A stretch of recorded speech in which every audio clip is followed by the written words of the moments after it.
If there's one thing every car guy hates, it's cleaning the garage. Do you want to take most of the time and hassle out of that job? Then call Zone Garage of Eastern Pennsylvania and New Jersey.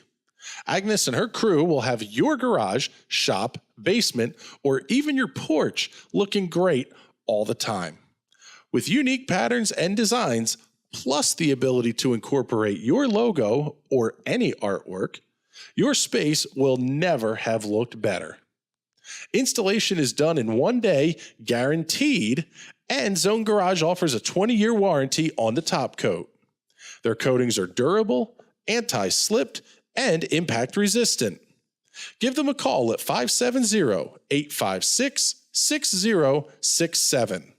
That's 570-856-6067 for Zone Garage of Eastern Pennsylvania and New Jersey. What do you think you're doing, Kevin? Was just gonna drive home. There are several warning signs present that you shouldn't be driving. Like hearing voices? Like your text-to-emoji ratio? Oh man, the selfies. Selfie, nailed it. We all have warning signs that let us know that we're probably not okay to drive. Mine is pretending to be your subconscious. Craig, come on man, let's split a ride home.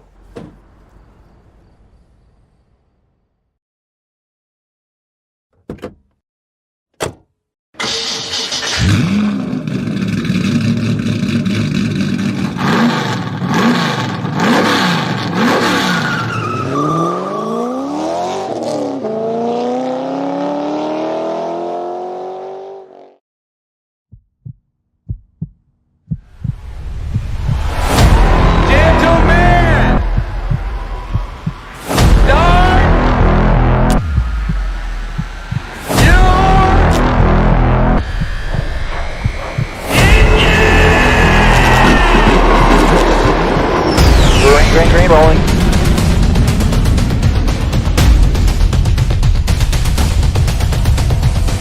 In your track.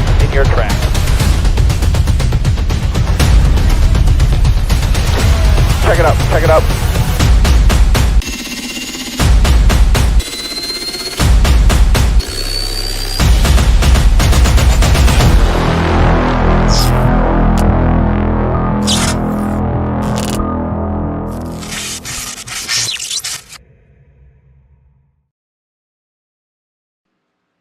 Good evening, everybody, and welcome to the Autodromo Nazionale Monza. I'll do my best bad Italian accent tonight for everybody. My name is Chris Cram with the National Racing Network. It is a pleasure to have you joining us here for the Fuel Premier Series Redacted Milsim 175. This one's going to be an absolute blast tonight. Joined in the booth by Patrick Byrne, handling the color commentary duties. Boomer Logan down on pit road, and let's head down to Boomer first here. You take a look at the point standings, Boomer, and we've got an interesting name at the top of the charts. Brian Young, no wins, no top fives, and the guy's leading the point standings. What's going on here? Yeah, it's pretty cool to see some fresh blood in the Fuel Premier Series. Some new guys here. Definitely, obviously, the one that's probably doing the best is Brian Young. He's leading the points right now, so it's cool to see some new people come in here. We've also got a couple other rookies, and Alex Vaselio, who's actually leading practice right now. Brian Young sitting fifth, so it's really cool to see some of these new guys coming in and doing well so far. We had was it Justin Munsell also finished second at our opening race at Daytona, so it's cool to see some fresh faces in some pretty good places. So.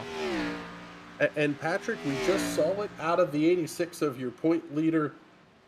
There's some dirt tracking, some off tracking. This place is, well, not necessarily home for NASCAR style stock cars. At least we're not running the first chicane. But outside of that, this is the same Grand Prix layout that F1 and all the international series use. This place is a very difficult, very fast racetrack to try to get around. Yes, it's a very fast racetrack, but it's a very flat racetrack. NASCAR typically races at road courses with a lot of elevation change. See Coda, see Watkins Glen, see Sonoma. This track doesn't have any of that, so there's no banking to lean on in any of the corners. and there's very, very narrow runoff area. We're used to seeing cars at Watkins Glen shooting the turn one way wide and swing it way out past that white line. Here you have maybe 5 feet of grass, and then you got a wall. So it's a very, very different style of driving on a road course here. And Boomer, what have you heard from some of the drivers down there on pit lane over the course of the week leading up to the race and even into practice tonight? Tire wear a concern? Is fuel a concern? What are we looking at in terms of strategy here as well? I would definitely say a lot of frustration so far from what I've heard from some of the drivers. So it'll definitely be interesting out there. Looking at 30 laps tonight, and I believe you only have to pit once for fuel. But these Xfinity Series cars are very easy to burn the rear tires off, and over the run it won't be too bad. But if you're trying to be real aggressive, you can definitely hurt those tires a little bit. Obviously, a lot of high speed right hand turns, so you might actually looking at those lefts wearing out a little bit. I think when you pit, you're definitely going to want to take tires when you can, but like I said, only one pit stop here tonight, it looks like, unless you have damage for whatever reason. So should be pretty straightforward, but you'll definitely be looking for people to try the undercut and overcut and see how they make that work. Taking a look at the Nerdy as Hell podcast rookie standings, Brian Young is leading those. Well, quite frankly, because he's the points leader. But Patrick, there's a lot of young blood, or at least rookie blood anyway, in this series. That changes things in a pretty big way when you start thinking about how you're going to race a road course. It's one thing to say, I don't know this guy when you're running a draft track. It's completely different when you're trying to get the car woed up to make turn one at what is now turn one at Monza. Yes, but I would also say it's a lot easier. On a road course, you have a lot more time over the lap to kind of pick out where their good spots are, where their bad spots are, and it's a lot easier to work cars one by one instead of trying to figure out who's who. You kind of just pick them off and don't even think about who they are if you're fast on a road course. If you're not very fast at a road course, then you kind of have to worry about a little bit how aggressive the driver behind's going to be, but usually you don't have to worry about too much about the guys in front. Let's see if we can pick up. Let's see if we have anybody out here on the racetrack yet. Don't see anybody turning laps yet. So they're going there we go. Travis McQuistion getting out onto the racetrack now. You're just seeing that lime green car making its way out onto the front stretch. I'll tell you what, this is a nut up and ball out entry to turn number one. You are crazy fast. You got to get on the brakes hard, and it is incredibly easy to see this car snap oversteer out of one. Yeah, turn one is incredibly difficult. You got to brake for it earlier than you want, and then you got to get on the power later than you want. And especially going through the second or first chicane on this circuit, you don't want to do that. Yeah, that is a very good way to invalidate your lap. Not only that, those curbs are rough. I don't care how tough these American-built stock cars are. They will tear up the underside. They'll rip your front bumper off. They might launch you over that arm cow. You do not want to go flying over those. That is, by the way, the Curva Grande. Working your way up down towards Ascari now is Travis McQuistion. Our winner at Daytona did not have as good of a week last week at the Kentucky Speedway. 3 completely different racetracks to start the season, and as you think about how the season rolls on, we really haven't been to much of the bread and butter stuff here that the Cup cars are going to see and the Xfinity cars are going to see here in the Fuel Premier Series.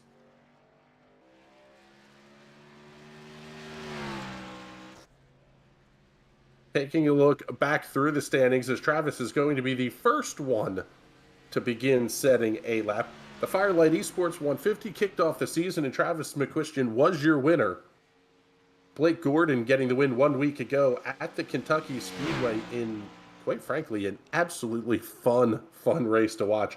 I'll tell you what here, though, Patrick, I am thoroughly looking forward to 25 Xfinity cars barreling down towards the Curva Grande.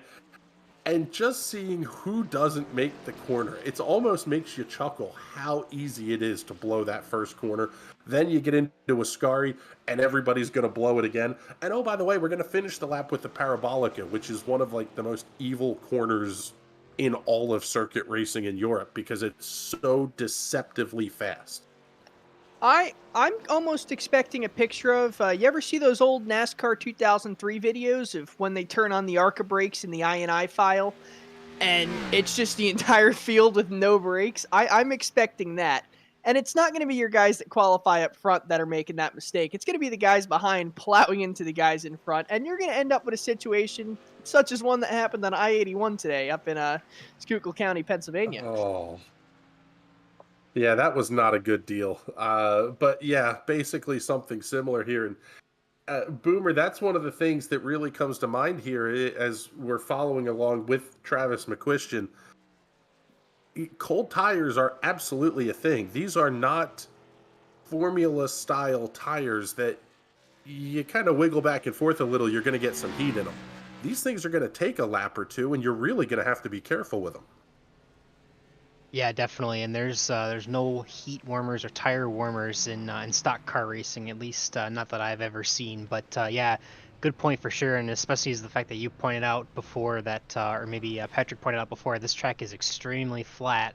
So there's no banking for you to help get grip. You know, and those tires are going to be real cold, especially on those out laps. So typically, fuel is pretty fortunate to stay fairly green. We have not had a lot of full course yellows in the history of road racing here at Fuel, but I also don't think we've ever run at Monza, or at least if we did, it was definitely in the early days. So it's been a while since we've gone to such a fast-paced road course such as Monza we have tonight.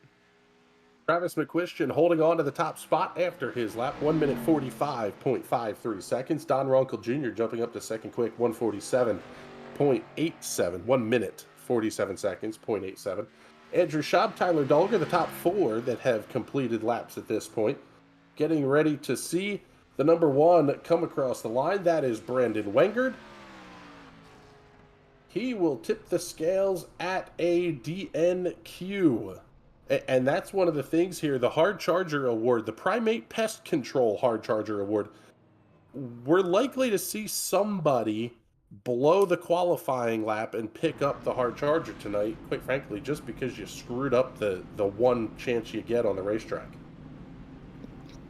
Yeah, and that's not necessarily a bad thing. In a road course, it's a lot harder to start from the back and go to the front, but at the same time, if you're expecting a huge wreck in turn one or really any of the other turns at this track, you can kind of sit back, hit your brakes early, wait for the carnage to unfold, and pass everyone while they're stuck there in the sand trap. So it's not detrimental if you don't get a good qualifying run today.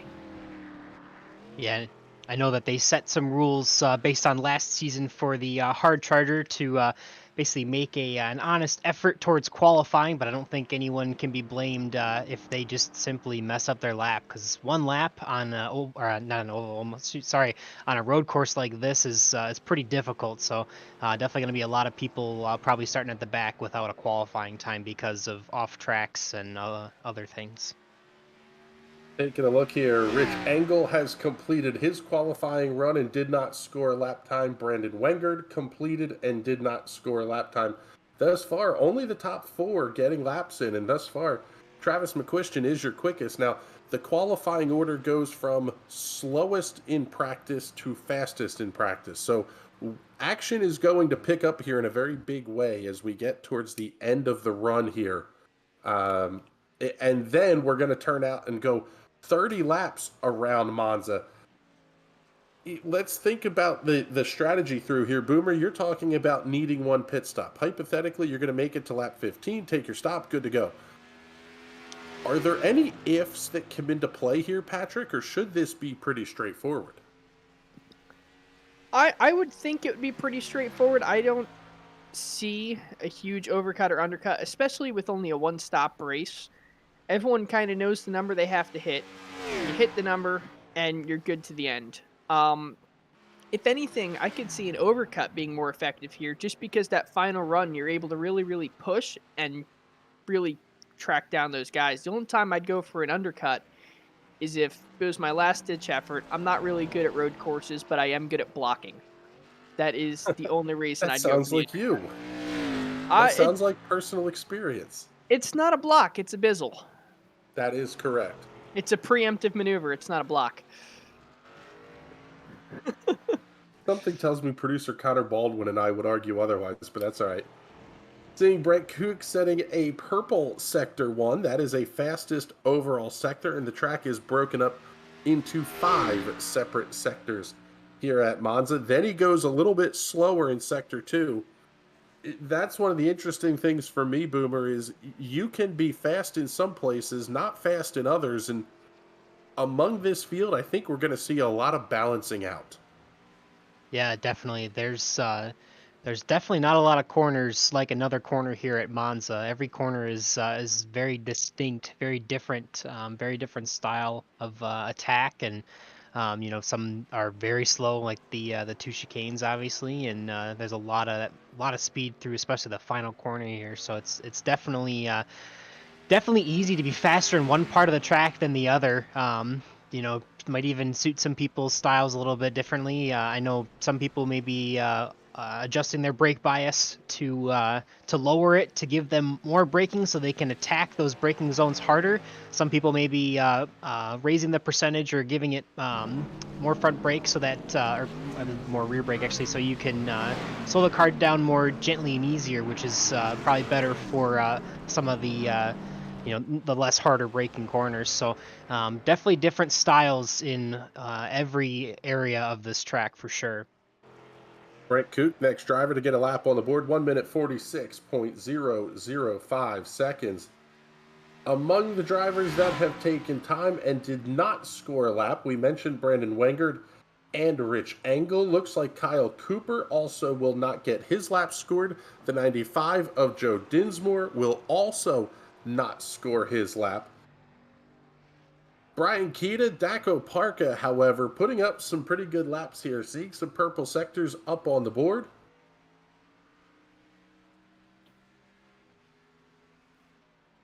Not really a surprise to see Travis McQuistion holding on at the top of the speed charts here.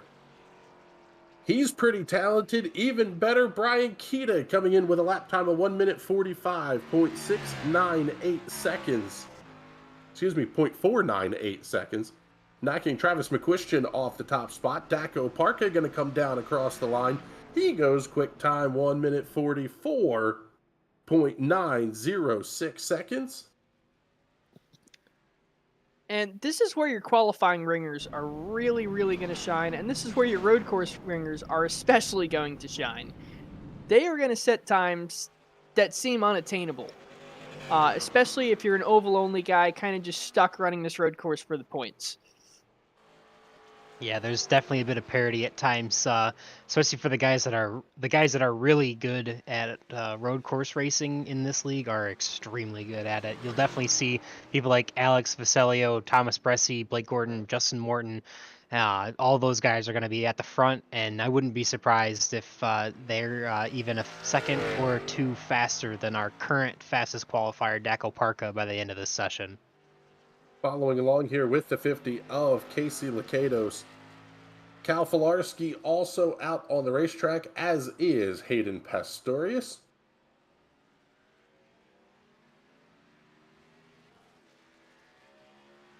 And that's the going back to the point here that you were just making, Boomer, and Patrick, I'll pose the question to you. This is a racetrack where we talk about the draft a lot with the PM18s and some of the formula cars that we do. The draft can come into play here, maybe not in terms of outright slipstreaming, but at least helping you keep pace a little bit. No, I would say there's a pretty big slipstream here, especially with how long this front straightaway is, and we're not running that first chicane, so that front straightaway gets even longer, and this back straightaway gets pretty long too. This track is really just a bunch of huge straightaways connected by real tight corners, so you can get a huge slipstream. Maybe if you time it right, pick up a couple mile an hour or so and make a move before you even get into the braking zone. Seeing Chad Mikas out on the racetrack, he is has not set a time yet. Picking up here, Justin Munsell also getting out onto the racetrack, as is Tyler Hensley. Next driver to come across and complete a lap will be the 50 of Casey Lakatos, followed by Cal Filarski, Gael Brooks, and Hayden Pastorius as well.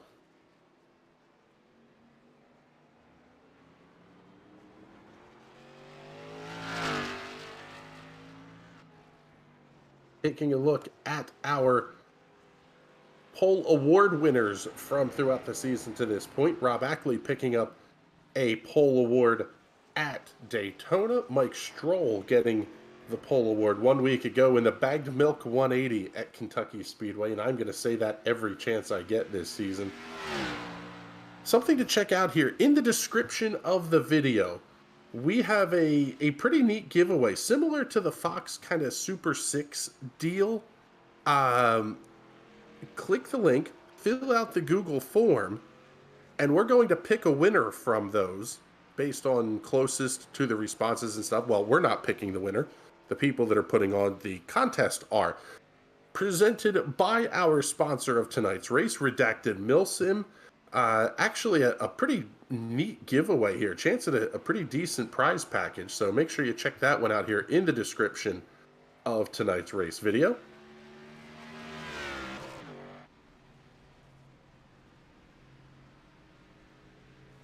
Gonna start seeing some laps coming up here, and Hayden Pastorius is on an absolute flyer right now. Casey Lakatos up to the 6th position, 1 minute 47.59. Pastorius drops off a little bit in the 4th sector. We'll see what he's going to be able to do here across the line in the Hooters number 9 Chevrolet Camaro. May even get a little bit of drafting help down the straightaway. That's always a bonus. No quick time. Hayden Pastorius, 1 minute 44.73 seconds, knocking Daco Parka back to 2nd quick. Brian Keita, Travis McQuistion, and Brett Kook going to be your top 5 at this point. 10 cars have set a lap. 16 have taken time, and there's some surprises here as Gael Brooks moves up to 7th quick on the board, 1 minute 46.41. Cal Filarski not getting a lap scored, neither is Kyle Cooper. Already have a couple of quick race cars here that are going to be starting this one from the back of the pack.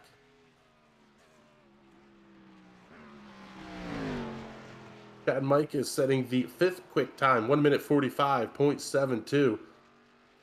And we're down to not that many cars left to get out on the racetrack here. Tyler Hensley working his way around off the final corner. See what lap he's going to be able to set over the line. It's going to be good for 3rd quick, 1 minute 44.93 seconds.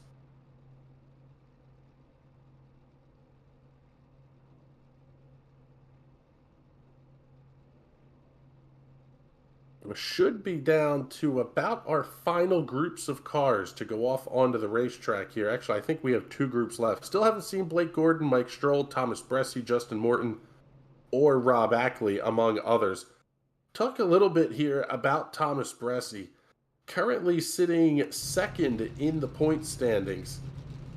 2 races, 2 top 5s, but only 5 bonus points. Has him sitting 5 points back of Brian Young. I'll tell you what, Patrick, this is a series that is not just rewarding consistency, it's rewarding the ability to do some pretty neat things here. I'm floored that Brian Young is sitting ahead of Thomas Bressie. Bressie has 2 top 5 finishes in 2 races and isn't leading the points because of things like halfway bonuses, qualifying awards, and those types of things. Yeah, and the more ways you can earn points, the better, I think. It adds a lot more strategy to the championship. It's not just go out there and win races and be the fastest guy. As much fun as that is, having a good brain up top and being able to figure out, hey, I don't need to pit right now. Let me hold it out, get these stage points. I'll be set back, but I know I can drive myself back up through the field and get myself the win, or just try and get a top 5 and trying to get the most points. it's really a long game that you have to think ahead for. You can't be focused on the individual battle. You got to try and win the war, and that's what I really love about this. Yep, Brian Young sitting on 18 bonus points. Thomas Bressi only has 5. Third in points, Rob Ackley, only one top 10 finish, but 23 bonus points. Quite frankly, for a pretty impressive showing at the Daytona International Speedway, earning points both in the duels and qualifying and over the course of the race. But that really is the name of the game and how you win championships here. Nail down every possible point you can, because when we get to late in the season, whether there's a playoff system or not, you're going to need those freebies, quite frankly. Yeah, I mean, you could be the best guy week in, week out, and not get those free points, and you won't win the championship. You really have to be on your A game. You really have to search for those points, and you really need to claim all of them, because every one of those points you claim is a point that someone else is not claiming. So it's almost a double bonus right there. You have to stay on top of it. You have to get them. Following along on the onboards here with Brian Young, fantastic work by producer Connor Baldwin tonight.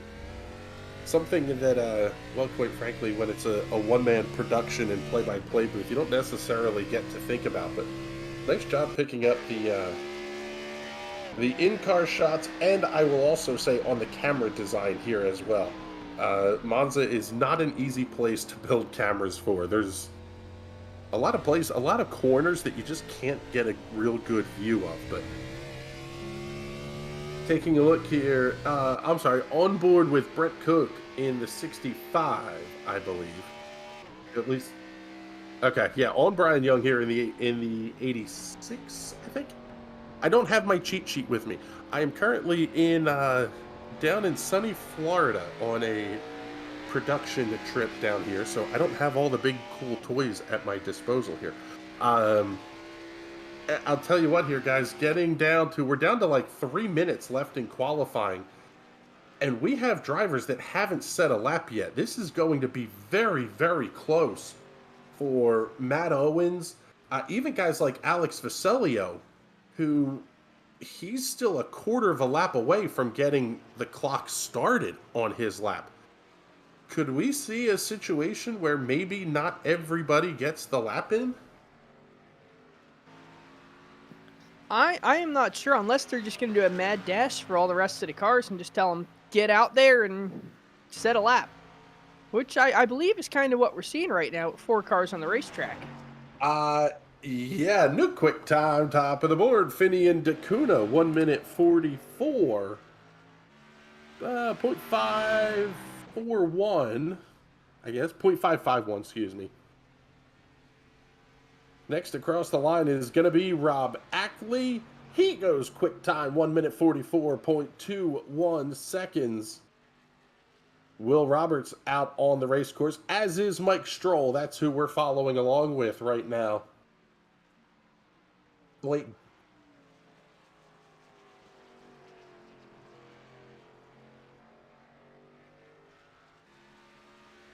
Justin Morton putting up a pretty quick middle sector there as well. Mike Stroll going a little bit slower there in the 4th sector. See what he is going to do across the line. He will be up to 3rd, quick on the board, 1 minute 44.61. This almost has the feel, Patrick, of like F1 qualifying, the old style F1 qualifying, where you're just seeing flyer lap after flyer lap come in here. Brian Young finishing up his lap, 1 minute 44.21. Just a tick off, but it doesn't matter. Justin Morton, new quick time by a full second, 1 minute 43.21. Man, these are going to start coming in hot and heavy now. Brian Young up to 3rd quick. Blake Young 4th quick. The 00 of Alex Vicelio making his way off the final corner. Justin Morton going to move up to 2nd quick. Thomas Bressi, new quick time, 1 minute 43.01. What can Vicelio do across the line? How about 3rd quick, 1 minute 43.38 seconds. Not many cars left to complete their laps. In fact, no cars left to complete their laps. And it, that's a, oh, he was about to roll right over top of our camera. And instead it hooked him out of the ballpark. I'll tell you what, though, we could see a little bit of that here as we roll along here. Man, am I looking forward to seeing how the start of this race plays its way out.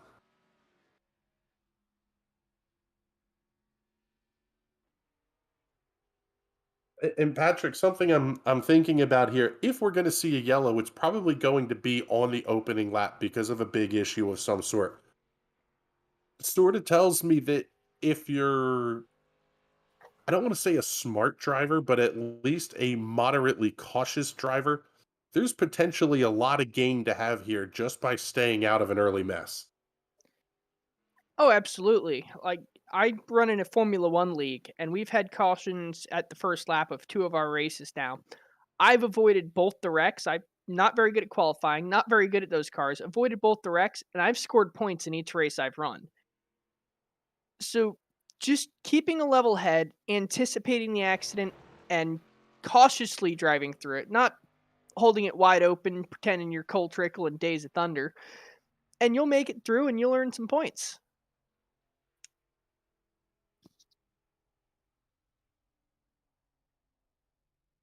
Well, we'll see because qualifying has finished up.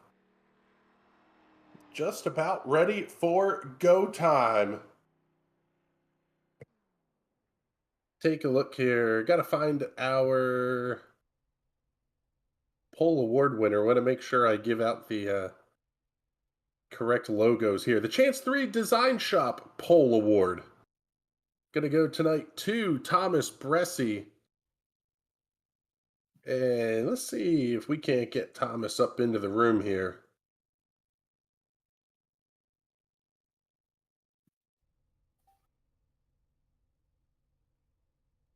Well, at least I won't be able to drag him up. I don't know if one of you guys are able to bring Thomas up here, but man, I'll tell you what. 1 minute 43:01, almost a quarter of a second faster than Justin Morton. That has been a pretty spectacular lap, and we've got our pole award winner here, Thomas Bressy. Tell you what, bud, that lap was a bit of a heater there. Congratulations on picking up the Chance 3 Design Pole Award. Yeah, appreciate it. Was not too bad of a lap at all. It was a little better than I thought it was going to be. I did not have a good run out of that last corner there and kind of gave away some time, but I saw a lot of people struggling just trying to keep it on the racetrack. So I figured just get a clean lap in and see where it put us. And fortunately, we're at the top of the board. So good way to start the night. Well, not a bad way to start things. What are your thoughts here on the start now? How do you keep that car up towards the front of the field and keep yourself from getting run over, quite frankly? That's a good question.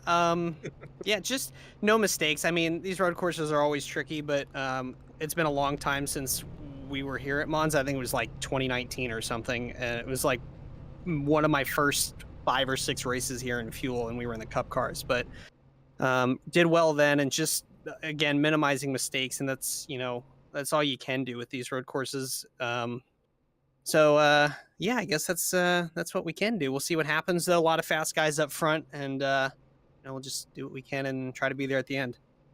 All right, Thomas, well, congratulations on your Chance 3 Design Pole Award. Good luck here over the next 30 laps at Monza. Thanks, guys. Appreciate it. Enjoy the race. So there you go. It is just about time to go green flag racing, and let's get a look here at your starting lineup. Thomas Bressy, Justin Morton going to line up on row number 1. Alex Vicellio and Rob Ackley on row 2. Brian Young and Blake Gordon on row 3. Finian DeCuna and Mike Stroll on row number 4. Hayden Pastorius, Daco Parka on row 5. Tyler Hensley and Brian Keita on row number 6. Row 7 will have Travis McQuistion and Chad Mikas, Brent Kook and Brandon Bernhardt on row number 8. Row 9, Gael Brooks and Casey Lacados. Row 10, Don Runkle and Andrew Schaub. Tyler Guler, Justin Munsell on row number 11. Justin, the first of the cars that did not get a lap time scored. Our buddy Boomer Logan is not in the race tonight. He's pit reporting, but he's showing up on the grid because he didn't get a lap in. Casey Shu will start on the outside of row number 12 and heading back to the final rows here tonight. Starting in row number 13, Joe Dinsmore and Brandon Wengard. Kyle Cooper and Cal Filarski on row 14. Row 15, Rich Engel and Will Roberts. Matt Owens on row number 16. So looks like 30 cars going to take the green flag here this evening. This one is going to be a ton of fun here and a pretty short pace lap here, Patrick. Not a lot of time to try to get any sort of heat in the tires. No, at some of these longer road courses, they'll only give you a corner or two to really warm them up. You see some drivers really aggressively swerving the car, just trying to get some sort of heat in those front tires, hoping to make turn one. Well, we'll see here. They're going to come through the Parabolica and head on to one of the fastest front straightaways in all of racing. Bressi and Morton on row number 1. Vicelio and Ackley on row 2. Young and Gordon row number 3. Dakota and Stroll row 4. Pastorius, Oparka row 5.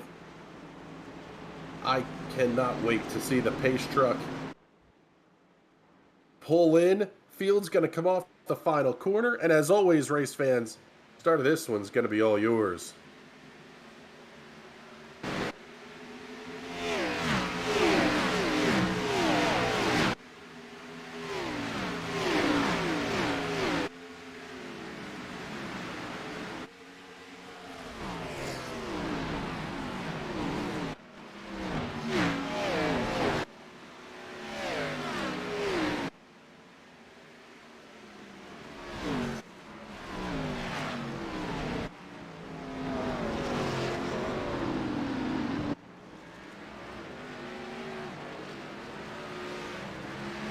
Out to the very quick start is the 24 of Thomas Bressi. He will run ahead of Justin Morton. Alex Vicelio already almost 2 seconds back. Taking a look, don't see anybody that's had any major off-course excursions. Oh, trouble on the racetrack for Will Roberts. Take a look here at the instant replay. Down into the Variante Ascari. Oh, looks like he just flat disappeared there. And he's back, and he's gone. Yes. Seeing seeing a couple cars having some issues here. Tyler Dulger looks like he may be off the racetrack as well. Little bit of a lockup there out of the 11 of Justin Morton. That will allow Bressi to open things up early on. One lap is in the books, and it will be Thomas Bressi. And a little bit interesting here, already pulling the kind of snaking back and forth, trying to break the draft. Yeah, and like I said before, this straightaway is so long that you need to do that because you see how close these cars are really getting together and closing up that gap. So you got to try and break the draft, give yourself any advantage you can, and take away any advantage the following car has.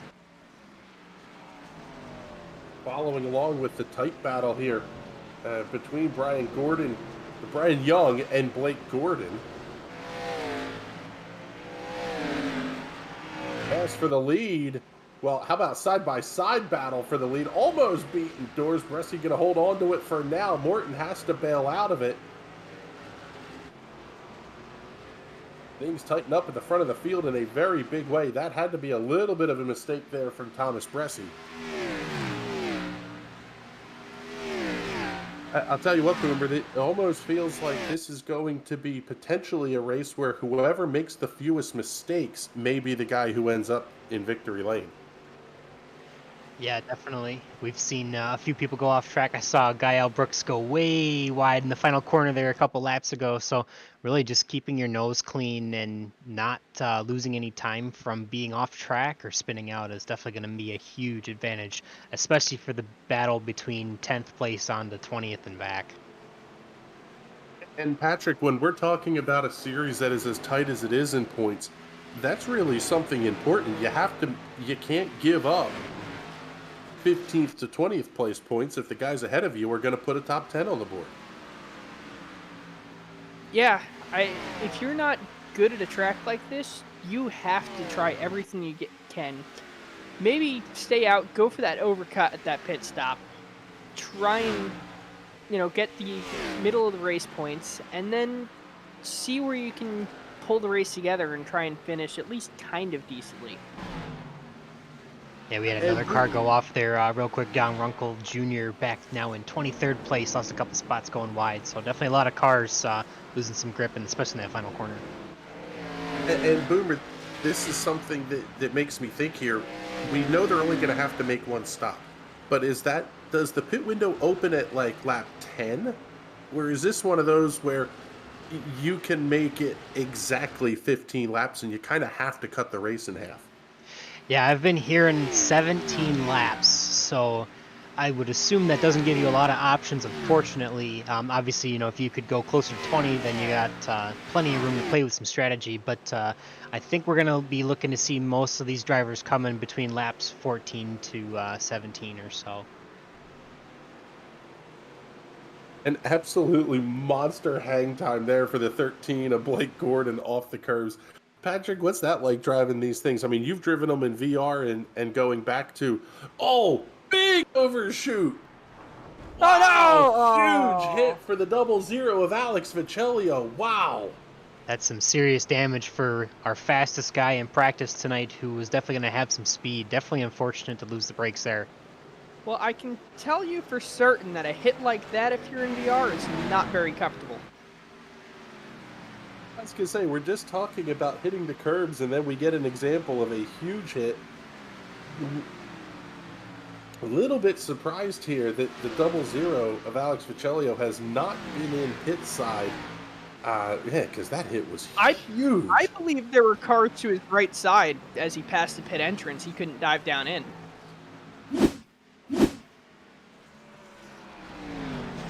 Looks like he just missed the marker. I don't know. That looks so much more than just missing a marker. That was big. I almost want to see the onboard from Thomas Bresci and what he was thinking through that. Wow. That hit was so hard he didn't have to use reverse to get off the wall. Here we go, on board with Thomas Bresci. Hello. Oh, goodbye. Man. Oh, that's fantastic. Not something you'd expect to see there for sure. Well, and I'll tell you what, it shook Bresci up a little bit because you saw the correction that he had to make in the wheel.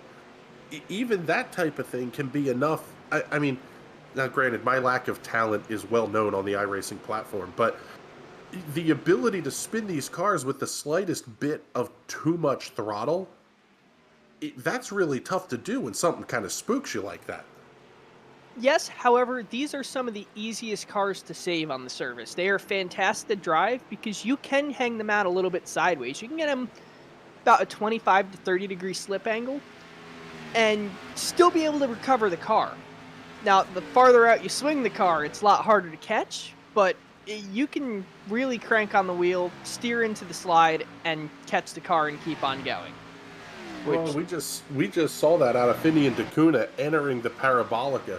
That car was half sideways. He lost a good bit of time to to Brian Young, and Finian DeCuna now able to catch up a little bit here as it was Blake Gordon having the issue there out of the final corner.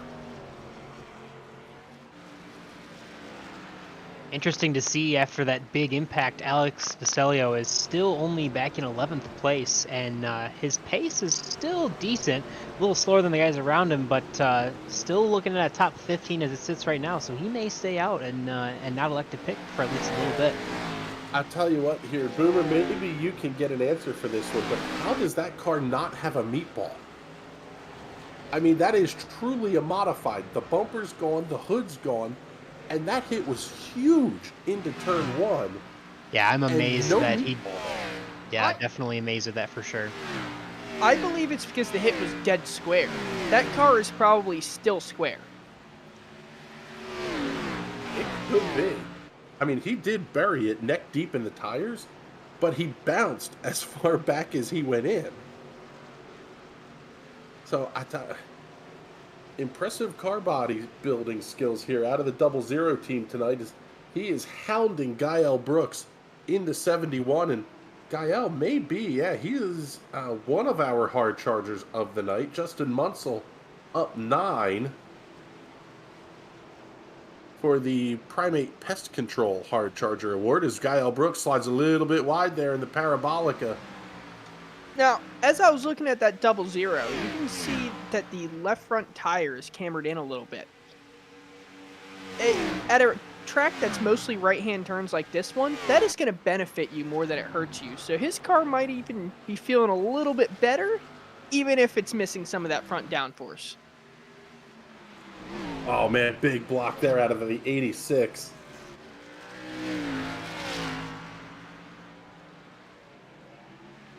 Huge hop off the curb. Good Lord, that was the 13 of Blake Gordon with the wheel hop. Now, this is where he really has to hang on. Ascari, or the Lesmos, excuse me, it's a very difficult section of the track to have all that pressure behind you because it's a very narrow section of the track and it's very easy to mess up. And now we're going to have the big run down to Ascari, and, well, quite frankly, this is one of those places you would expect to see some passing opportunities. Not necessarily this time for Blake Gordon, but it's still fairly early. We've still got 25 laps to go here. Does that enter into your brain at all when you're driving this on a road course?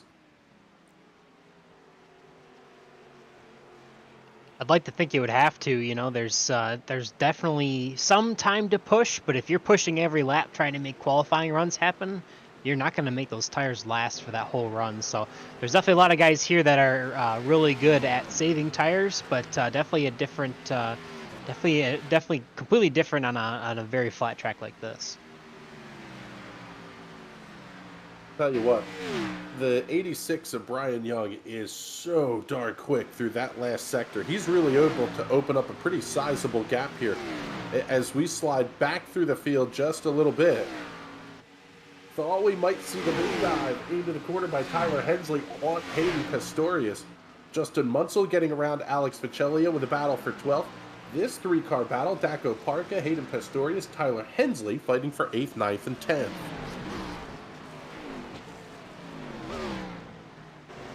Gael Brooks having a nice recovery out of this one as well. Starting to catch back up in on this four-car group.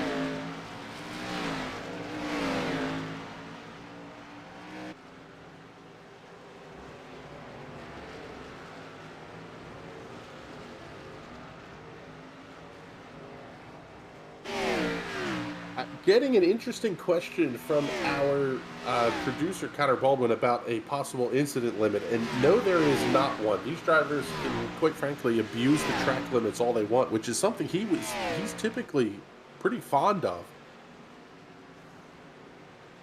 Side-by-side battle now, Munsell and Vicelio. Nice pass there by the 98 of Justin Munsell. And good Lord, he's your hard charger now, up 10 from where he started the race, and things are getting interesting just up ahead of him as well.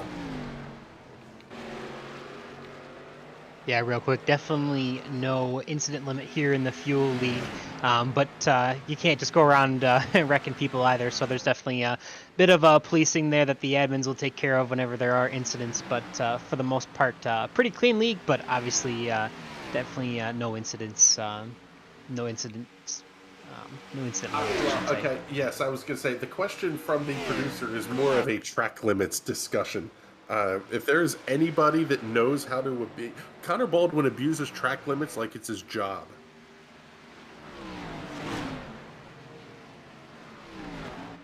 Picking up a win in the Grid Rival Ezra IndyCar Series, I believe at the Hungaroring last season by doing just that. Or the Red Bull Ring, excuse me. And, yeah, they've tightened up the rules on that one since then. iRacing has, well, quite frankly, corrected the track limits there.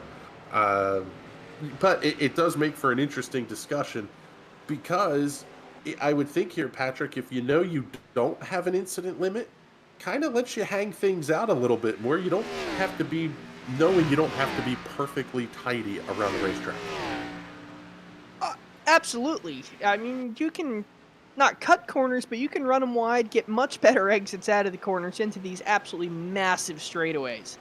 One thing I would keep in the back of my head, though, is I'm not sure in this series if they have a clean driver award or clean driver points, but if they do, getting that 1x for each of those off tracks is really going to hurt you in that department. So if you're going to play the long game going for points, it could help you if you end up winning the race. It could hurt you if you were banking on those extra points from not having very many incidents. Yeah, definitely maybe showing my stock car side of the league here by assuming that it's incidents between other drivers. But yeah, definitely there's a bonus point that is awarded for 0x for the entire race, and it looks like we've only got, I believe, 7 people that currently qualify for that so far. So that would be 1 bonus point towards the championship for not having a single X for the entire night. Luck with that the rest of the way, boys. Yeah, just seeing here, Alex Vicelio getting absolutely hammered. Oh, wow, big off track there. Looked like somebody kicking up a bunch of dust. But Alex Vicelio just, quite frankly, slow down the straightaways. He's got to be tucked up in behind somebody to even try to benefit from the draft a little bit. I would imagine at this point, Patrick, you've run 3 or 4 laps with the car like that. So at this point now, it's make it to, maybe this is where the undercut strategy comes into play, where Vicelio makes the stop at lap 14 or 15 and uses that to go to the end. Only issue is going to be, I would imagine there's probably some required repair time that's going to be coming with that. Yeah, hopefully there's not any required repair time, and he can pit the optional basically until the leaders are halfway around the circuit. Go that half lap down or so, and then book it and try and make up as much ground as possible. Might be interesting to see here that we've actually got our leaders, Thomas Bressi and Justin Morton, catching a couple of the stragglers. Some of the lap traffic that's been having some difficulty. I believe they're only a couple seconds behind Rich Engel here, who is the last car currently lead lap. Yeah, Rich Engel, Tyler Dulger, Andrew Schaub, Brandon Wengard. None of these guys are real far ahead of the leaders, even up to Don Runkle and Cal Filarski. Lap traffic is a completely different beast here in these big heavy stock cars. It's not like a formula car that you can kind of just nip inside someone and really kind of try to cook the brakes or really outbrake them into the corner. You almost have to wait for the lap car to make the mistake. You know they're going to do it. It's just having the patience to settle in and wait that out. I disagree. With stock cars, you got fenders. You can force that move. You can hit their bumper a couple times. Let them know, hey, I'm here. I'm trying to get by. I'm not afraid to move you. Whereas you try that in a formula car, you're losing your front wing, maybe even more, and then your race is done. Good point. I'm just thinking in terms of braking power. These things do not stop. They do not like to stop much at all. Oh, man. How's that for a gutsy pass into Ascari? Thank you. I'm coming through. You could see right there exactly the point I was going to make. Braking is still super important in these cars, and because of how difficult it is, your guys at the front, they know how to do it. Your guys at the back, they're a little bit shakier on the brakes. They're getting on the brakes earlier. They're not getting on the brakes as hard. So, oh man, these guys are flying. Couple of big wiggles. So, you're going to outbrake them. Even if you're not trying to get yourself into a braking battle with them, you can be way behind them and still end up outbraking them into the corner. So, still, you don't really have to force a maneuver. It'll present itself, and if it doesn't, you've got fenders. You can make it present itself. Yeah, like we've seen there, some of these guys up at the front of the field are fast enough that they can just drive around them no problem. So, definitely see that with Bressi making no issues getting around Rich Engel. And at this point, I think we might be down to a 2-horse race in this one. I mean, it is still very early, but Thomas Bressi and Justin Morton have 10 seconds on Finney and DeCuna, currently running in the 3rd position. DeCuna, Gordon, and Young, pretty tight 3, 4, 5.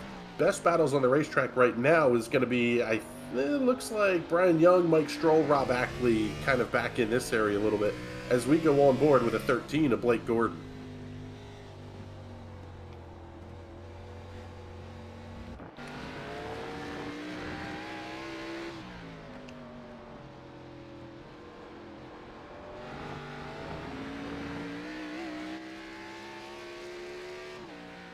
tell you what here, gentlemen, we haven't done one of these for a little bit. We're going to be coming up on pit stops here in the very near future.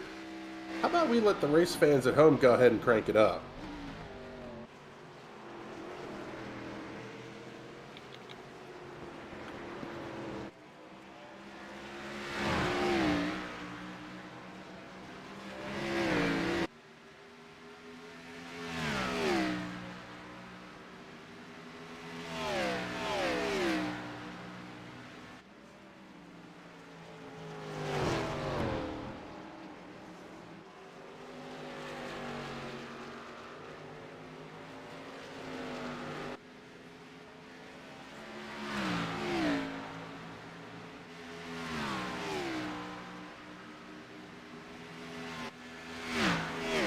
So as we come back here, continuing to follow this battle between Finian Dacuna and Blake Gordon. Dacuna able to hold things off here, at least to this point, as they get down towards turn number 1. Have to say a big thank you to some of the folks that are checking in here on YouTube. Rampage 895 saying Milsim in the house. Thank you very much for your support here of the Fuel Premier Series. And we're going to have a lot of racing action coming up for the Fuel Series over the course of the rest of this season. Next week, we head off for the Primate Pest Control 150 from the Indianapolis Motor Speedway. And then we take the first off week of the year on April 11th, followed by the Evolution Disc Golf Dirt Double presented by John Gervin on the dirt at Bristol Motor Speedway. Yeah, that's going to be fun. I will take the Xfinity cars on the dirt here. And a little bit of a different shake-up to the schedule. First time that we've ever done dirt. Off track for the 99. Finney and Dacuna getting off at Ascari. That lets Blake Gordon go through. Things tightening up at the front here a little bit as well, but go ahead, Boomer. Continue there, buddy. Sorry about that. Yeah, no worries. That's a big bobble you see from the 99 there. So, but yeah, I'm looking forward to that dirt doubleheader. That should be a fun event. Give some of these guys a chance to, like the road course ringers, if you will, here in our series, and some of the guys that are really good at short track racing. Gives a special event to kind of show a little bit of a different skill set. So, looking forward to seeing them run there at the Bristol dirt doubleheader. Yeah, and one of the 2 doubleheaders this season, I believe the second one will be coming up a little bit later in the year at Darlington. That's a unique thing. 2 races in one night, that's a lot of points on offer for 4 races.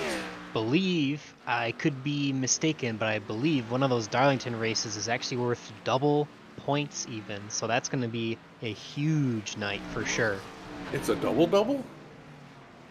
I will have to confirm that for sure, but that was awesome. something that was definitely toyed with before the season started, so I can confirm that for sure for you. Okay, I am being corrected here by Mr. Bizzle here in the booth. It is not Curva Grande.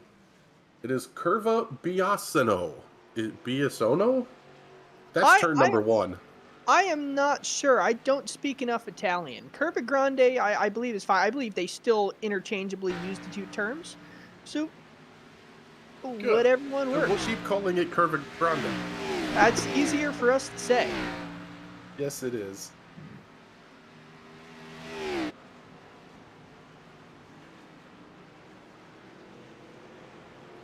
Hearing they may have renamed the Curva Parabolica to... Come on now.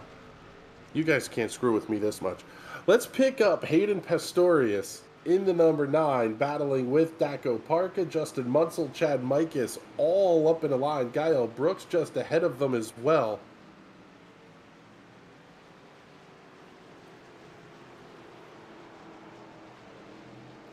These 5 cars putting on a good run here through the Parabolica. There, I said it again. Munsell able to hold it down to the inside. Big run wide. Oh, here comes. First car on pit lane is going to be the 98 of Justin Munsell at lap number 14. Here's the undercut strategy, Patrick. This could be interesting. Yeah, so I definitely think confirming there that you can go about 17 laps on fuel. So Looks like Alex Vasilio may also be on pit lane. I'm not sure. Maybe, maybe not. But definitely Justin Munsell for sure. He's going to grab, looks like 4 fresh tires and fuel on his stop here.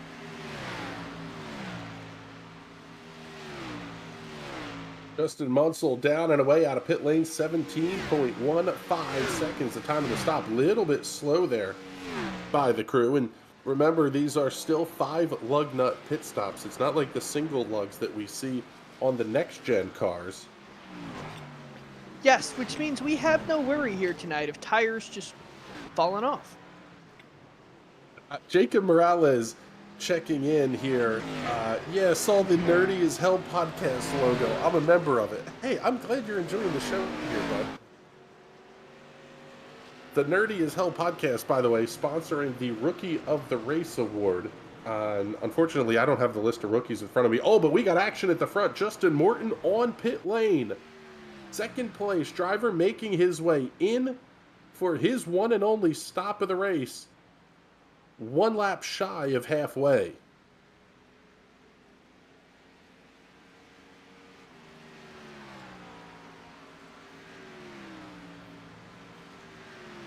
Seeing Rob Ackley making his stop as well. And I'll put this question from the comments out for both of you guys here.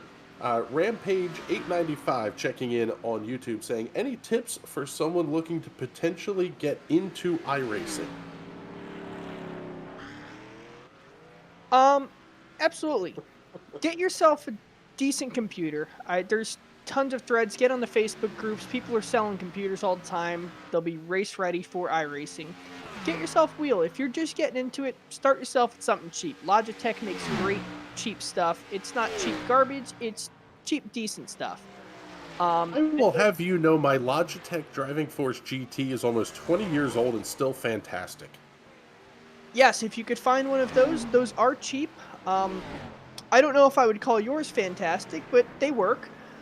Get a G27, G29, those are still working great. And then if you really, really love it, upgrade to either a Thrustmaster, Fanatec, or if you really want to dive into it, spend crazy money, you can get into some of the direct drive stuff. And that one-to-one replicates the real force of a real race car, and those are absolutely ridiculous. They will break your hands if you have a wreck like we saw the 00 have earlier in this race. More race leader Thomas Bressi on pit lane, making his stop here at lap number 15. He's going to cut this race right in half. 26 and a half minutes down, so I would say right about 26 and a half minutes to go here. Time limit will not be an issue. Okay, Rampage saying he built himself a PC, i9 3070 Ti. All right, get after it, bud. Put on the triples. Put on the triples, run the VR, and go have some fun here. With the pit stops, Thomas Bressi, Blake Gordon, Finian Dacuna, Brian Young, Tyler Hensley, Daco Parker, Brian Keita. That's going to have Mike Stroll and Gael Brooks at the front of the field. Seems to me like this is a little bit of the overcut strategy from those two guys. Yeah, there's definitely a little bit of an overcut strategy, like you said, for Michael Stroll and Gael out there. Definitely not the top 3 pace as we've seen so far, so they're definitely looking to try and stretch that out maybe, and who knows, maybe try and make a little more spots for themselves, a little more track position. Seeing Brent Kook making his way down pit lane, and that car has the whole front end torn off of that one as well.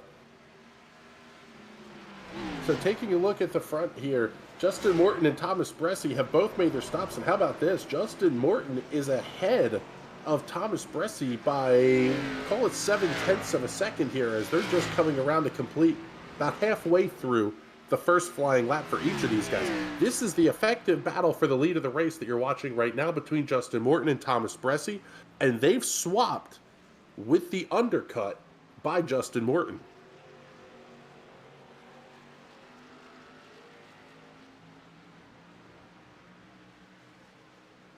Best lap times for these drivers. Justin Morton at a 1:43.83, 1:43.85 for Thomas Bressi, 1:51 the lap time for Thomas Bressi the last time by. And it looks like we'll see the 8 car head on to pit road here. though he does officially lead 1 lap as he enters the pits.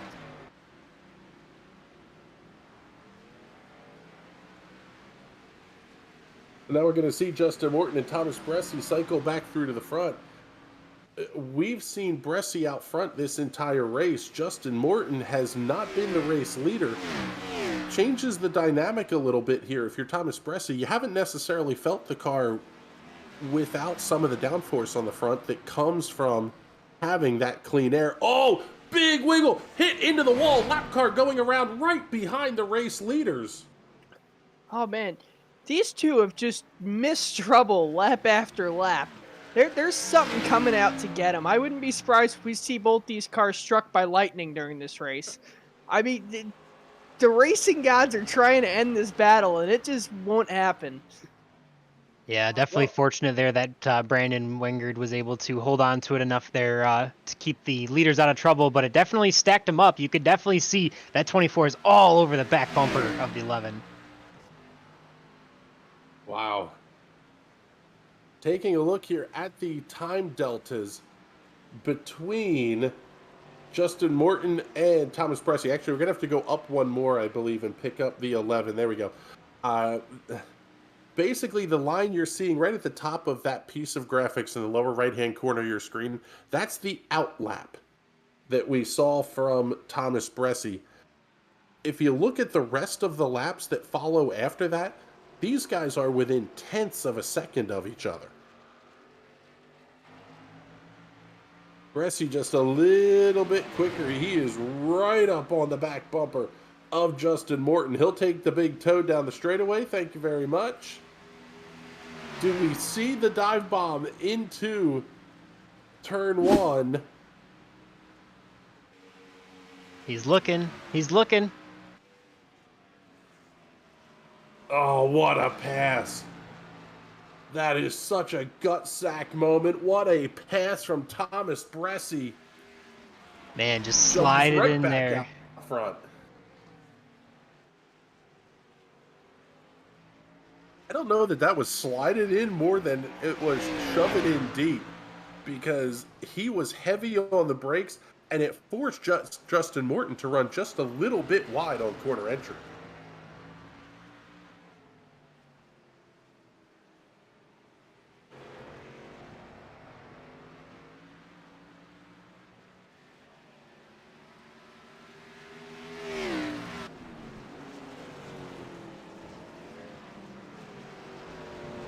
Of course, it does look like. Oh, go ahead. Go on. I was gonna say, unfortunately, it looks like we've got a couple retirements from the race already. Looks like Rich Engel, Alex Vasalio, and Tyler Dulger have all retired early tonight. Yeah, also seeing Matt Owens is on pit lane for an extended period of time. Andrew Schaub and Brendan Wengard look like they are still on the racetrack, being scored 1 lap down. Don Runkle on pit lane, as is Cal Filarski towards the back of the field. Yeah, right now it looks like Matt's current pit stop is about 370 seconds and counting, so maybe a little bit of damage there. Just a little bit. Yeah, it looks like Cal's also counting up about 55-second pit stops, so definitely a lot of damage repair, about 40 seconds of repair after those 4 fresh Goodyears and fuel. Following along with the battle here between Justin Munsell and Mike Stroll. Another good battle shaping up behind him. May actually have an issue here for Gael Brooks. Looks like the 71 falling back through the field a little bit. Oh yeah, he's got a big hit at the final corner.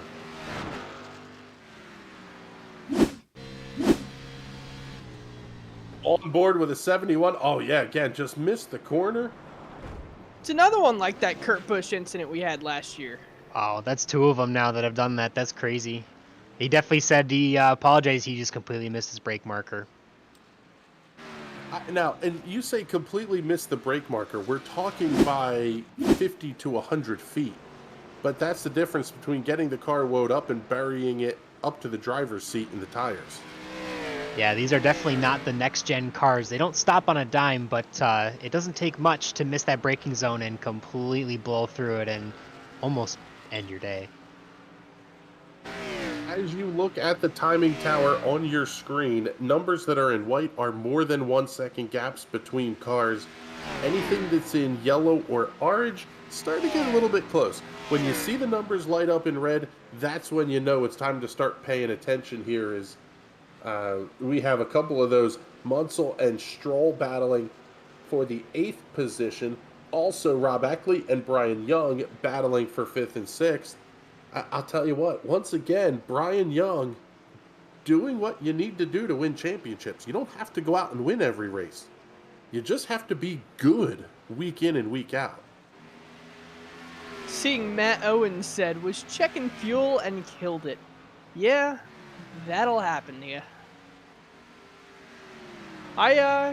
Chris Graham remember this one well. I was doing something very similar at Road Atlanta and hit the wall in the back straight because I quit paying attention and drifted left. And Boomer, let's go to you with this one. How easy is that to do? I mean, obviously, if some of these guys are running crew chief or they're running JRT or whatever, sim race laps or sim race apps, whatever. How easy is it to just a split second be checking something and all of a sudden you're wrecked because you can't get the car woed up? I'd be lying if I said I've never done it. So yeah, it's definitely easy to do. Most people, especially the people that run crew chief, probably easier if they've got the voice that does things, or if it does it automatically, it definitely helps. But I've been known to look down at a few things and pay attention to something I shouldn't be, and oops, there's the wall, or oops, there's the guy next to me, unfortunately. But it's mistakes happen sometimes. I tell you what, we almost saw one there. Mike Stroll with an absolute dive on corner exit, which was really impressive. He's going to be able to get the run on Justin Munsell down to Ascari, and he'll complete the pass before they ever get to the chicane. But now Munsell's going to have a chance to tuck in here and really benefit from the draft. Interesting enough to note, you were saying, as you mentioned, the colors that denote where you've got a close and a really close battle, but you don't quite see that at the top of the leaderboard anymore. There's about a 1 second gap between Thomas Bresci and Justin Morton. 2 laps ago, Thomas Bresci was 0.8 of a second faster. The previous lap, he was 0.3 of a second faster, and now they're even within 2 thousandths. So definitely a couple of laps there of advantage to Thomas Bresci as he stretches that lead out for the first time tonight. And Patrick, that's one of those deals that you can make up some time on a couple of laps, and then it's just as easy to give it back when you have that momentary lapse, whether it's, checking gaps on the scoring monitor that you have, whatever it is. It is so darn easy to make that little bit of a mistake. Seeing Roddy's Racing checking in, it's a bit different, but I did a 720 pirouette down Conrad Straight at Bathurst while reaching for a water bottle. But it's little things like that. You're grabbing a drink, you're adjusting position in the seat, whatever it is. It's so easy to make that split-second mistake here. Yeah, that's why I no longer really run telemetry, except my little black box on the screen that just tells my fuel number, and that is it. Just trying to get rid of every single distraction. My next upgrade to my rig is going to be a cup holder, so I know where my drink is. Anything I can do to keep myself focused is important. I know the next upgrade to my sim rig in the next house my wife and I own will definitely be a door in a separate room so that my dogs don't get trapped underfoot, because I've definitely had had a dog try to mess with my pedals and had me miss a braking point one time. So definitely plenty of ways to have distractions inside the sim, that's for sure. Man, it's funny that you mentioned that, because people look at this and go, it's people driving pretend race cars. No, we don't have the parts failures and the engine blow-ups and some of the things that happen in the real world, but sim racing has its own unique sets of challenges. I mean, we've seen Denny Hamlin's kids come in and just hit the switch and turn off the sim rig in the middle of a nationally broadcasted race. Those things happen, and it's very much equivalent to the random parts failure that happens in the real world. I had an issue, and it was not random. My cat, anytime he wanted to be fed, knew which wire my pedals were and would unplug my pedals from my rig so I would go and feed him. Oh, that's fantastic. The little bugger figured out how to open doors too, so he would just open the door, come in, unplug the pedals, and ask for food. I. That's too smart there. That's so funny. Oh yeah. I was gonna say, that's a cat that's going to kill you in your sleep as well. Taking a look here at the battle between the 22 of Rob Ackley and the 86 of Brian Young, this is the closest battle on the racetrack, especially towards the top of the field. Only other one we have close that's, well, potentially a little closer is deeper in the field. Travis McQuist and Casey Shue, Will Roberts battling for 17th, 18th, and 19th on the racetrack, but we'll stay here up towards the front of the field. I am a little bit surprised here that Justin Morton is not making up more time, only because those cars have been so quick with each other. He should have been able to stay draft locked in unless there was an issue of some sort. Yeah, they've been trading tenths these last couple laps now, but for the most part, they're running pretty dead even. So last lap for Bressie was a 144.657, and Justin Morton was a 144.589. So they are absolutely on top of each other with the times now that they've evened out to each other. And Patrick, we're now working lap number 23. That starts to creep into your head. I gotta go. You can't trade tenths with the leader if you're 1.25 seconds back. Is this where you start to make the call of second is good enough? Or is it just kind of always in the back of your head to push? Oh, as we see a big off track there for Rob Ackley. That'll be a slowdown. Yeah, he's gonna have to bring the car to a stop and then come back going again. That's really gonna hurt him. Yeah, at this point, I would keep doing what you're doing. If you've been running at 95% the whole race, you've got a rhythm at 95%, you stay at 95%. Because your 95% is either going to catch the leader if he makes a mistake, or it's going to keep you right in second where you are. You have an 18-second gap to third place. There's no reason to get rid of that gap to third place and possibly give yourself a bad day of what was going to be a pretty good day. Well, and as we say that, the gap is starting to shrink. It's now fluctuating between 8 tenths and 1 second. Now you're getting to the point where you're going to start to feel the draft, especially down this long front straightaway. There's a lot going on here that maybe now you're going, okay, I can get them. Whether it's, here, kitty, kitty, kitty, kitty, or cue the Jaws theme, or however you want to say it. Now you're within shouting distance of that guy in front of you. Yeah, you really, if at best all you can do is keep the pressure on him, you want to keep the pressure on him, force him into making a mistake, or don't even force him into doing it. Just get in his head and he'll make the mistake. Now, if I was Thomas Bressie, I'm putting duct tape over that rear mirror. I do not care where Justin Morton is. I'm going to keep driving my race and just try and go as fast as I possibly can. Boomer, how difficult is that to do, though? It's impossible. Yeah, that's it just feels like I know. I mean, again, I'm not all that good at this, but I can't help but check the mirrors. It's just something that you do as a driver. What's behind you? Even if it's a lap car that may be on fresher tires or something.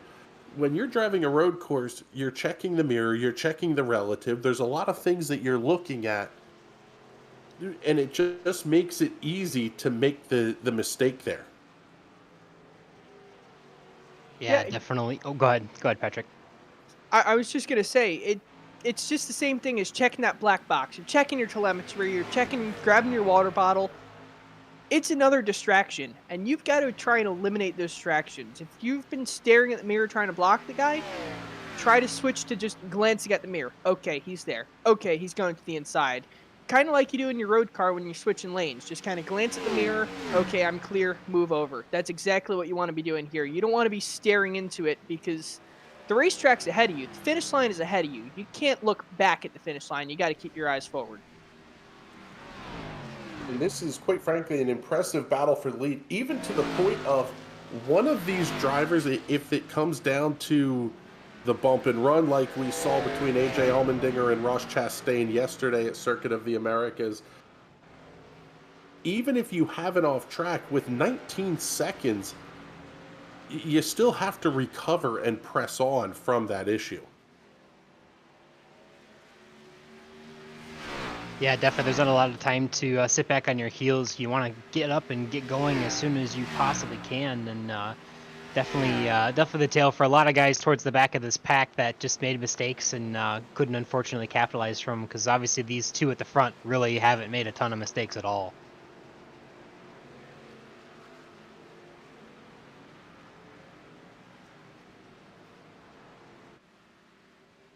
The one thing we've been tracking, I know they mentioned that there was the Google Drive link for basically the Fox Super 6, but I believe 7 questions that redacted Milsim put on tonight. So we've got a couple of those that have already been answered. We're looking forward to the rest of the race to play out to see where those end up. But some of the questions that we had tonight included: what time did lap 16 start in real world time, not in sim time, but that would have been 9:38 p.m. Eastern. And the next question was, does the pole sitter lead lap 20? And sure enough, Thomas Bressi got back to the lead at lap 18 and has been leading ever since. So he did lead, the pole sitter did lead lap 20. So some more stats to go as we finish the race out, but those are two that have already been answered. And Thomas Bressi is going to take the bonus point for leading the most laps, and he's opening the gap back up here to Justin Morton. It's back over 0.8 of a second now. It almost makes you wonder, Patrick, is this one of those of you glance at the relative and go, all right, he's a second back. He's a second back. Oh, he's 0.8, got to go. And you're just going to try to set a hot lap and you pick up those 2 or 3 tenths again? Yeah, you really want to keep building that gap, but you don't want to make a mistake because it might take a full lap to pick up 1/10 of a second, and you could pick up 2/10 of a second in a lap, but it only takes 1 turn to get rid of that entire gap. So you do not want to make a mistake. Like right here, having trouble getting past the lap car. This is closing that gap up. Justin Morton is there now. That's exactly what I said. 1 turn, that gap has pretty much been eliminated. Yeah, the gap went from 0.8 to 0.6. Opens back up a little bit. Oh, wow, what a pass. But he into had the Parabolica by Bressi. He had to enter Parabolica low. This is going to hurt his exit where Justin Morton was able to enter Parabolica with the normal racing line. He's going to get a better run off. Watch that gap shrink, especially with the draft he has. Yeah, Kyle Cooper was definitely kind enough to pick a line and get out of the way, but definitely kind of shortened that entry for Thomas Bressi. Seeing the comment here from Rampage, Bressi is an absolute beast. That's an understatement. Over 15,000 miles of competition in Fuel Premier Series action. Most wins all time, most poles all time, I believe. The numbers are impressive that Thomas Bressi has put up, not just on a season-to-season basis, but over multiple seasons. The guy is just good. I mean, there's no other way to say it. Yeah, I believe most of those stats are actually for active members, but definitely still impressive nonetheless. That is correct. Among active drivers, Thomas Bressi is your stats leader. And maybe this is something, Boomer, that you can speak to. The Fuel Premier Series has been around for a long time. It's seen its share of drivers come and go, as every league on iRacing does. But to me, the thing that really stands out about the Fuel Premier Series is the fact that the fields are not only deep, but they're good. I mean, any league can find 30 guys and say, hey, we're going to put up $10 a week to win and you'll get 30 guys. This is 30 strong drivers week in and week out. Yeah, definitely. And I believe we started here in Fuel in 2018. So would it be the 6th year of competition? If it's 6th or 5th year, math is hard. But yeah, definitely a very deep field. There's a lot of guys that have been around for quite a while. Obviously, Thomas Bressi and Justin Morton at the front of this field. Guys like Tyler Hensley, Michael Stroll, who have been around for years. So it's and there's definitely been a lot of people that have come. Even some of these newer guys are definitely showing that they've got speed. Obviously, we touched on earlier, you got Brian Young, our points leader currently, and Rob Ackley right behind him now. Those guys in 6th and 7th respectively. So a couple rookies for the league. But yeah, it's been amazing how much longevity they've had with such a deep field and such a competitive field. Speaking for myself, I've been anywhere from just outside the top 10 to running mid 20s in this field, and I can say for sure that every single one of those spots in that area is absolutely earned. These guys are battling so hard. There's just so much deep talent here, and it's really fun to be a part of. And Patrick, that really speaks to the league itself, is that this year, Travis McQuistion picking up a race win, Blake Gordon picking up a race win, whether it's Thomas Bressie or Justin Morton, they're looking for their first win on the season. Rob Ackley and Mike Stroll claiming pole awards thus far. So we've had 3 pole awards in 3 different races, potentially 3 different winners in 3 different races. This one is going to be a lot of fun here as we're getting ready to see 2 to go.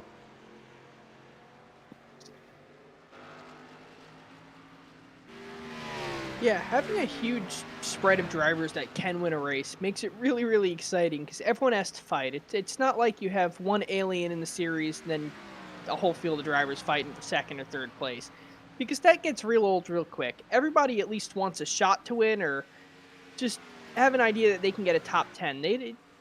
And when you have a whole field of drivers that can get that top 10 or can win the race, it really makes it exciting for everyone, and that's what keeps people around. This battle for the lead has settled down. It is now over 1 second. Rob Ackley and Mike Stroll battling for the 7th position. These two have been nose to tail lap after lap here. This battle has been pretty good. Unfortunately, it's one of those that it's kind of tough to turn away from the fight for the lead when it's this good. But down to 2 to go here. If you're Mike Stroll, and seeing Justin Munsell on pit lane out of 10th. That's going to be an interesting one to see what happened there to the 98. He is going to fall a bunch of positions, but Rob Ackley and Mike Stroll fighting nose to tail. This, to me, is the fun part of sim racing. You have somebody you're evenly matched with, and lap after lap, you're just going to trade good corner for good corner with them.